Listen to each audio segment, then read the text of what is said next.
Good morning mga kapobre. Yan, hindi pa talaga natapos yung poste pagbuhos. Lahat, hindi pa kasi napurmahan yung apat.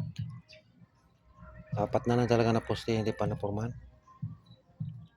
Kailangan ko ng kahoy, hindi man dumating kahapon. Hindi rin siguro mag-delivery ngayon kasi linggo.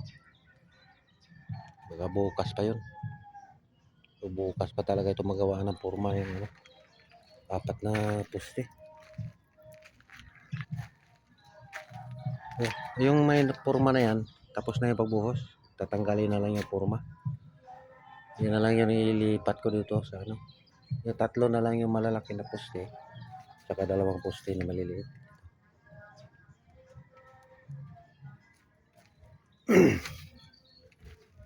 Niregisan ko na yung dalawang poste na maliit dito sa gitna. Ito tapos na maglaway ng kabilya. Pagporma na lang talaga. Yung isa wala pang kabilya. Wala pang stirrup. Ito tapos na ito pagbuhos. Tama na yan sa level. Sakto na yan. Pag natapos yung itong apat na poste na ito pagbuhos, maglalagay na ako ng trusses. Tsaka baka sa Lunes madagdagan na yung mason ko isa.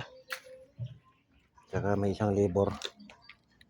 Baka medyo bumilis-bilis na ito kasi madagdagan na tao. Tatlo lang kasi kami gumagawa dito. Kaya mabagal.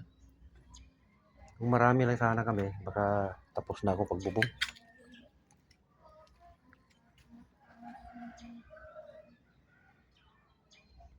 So, bukas na lang ako ulit mag-video mga kapobre. Thank you for watching. Magandang umaga sa inyo.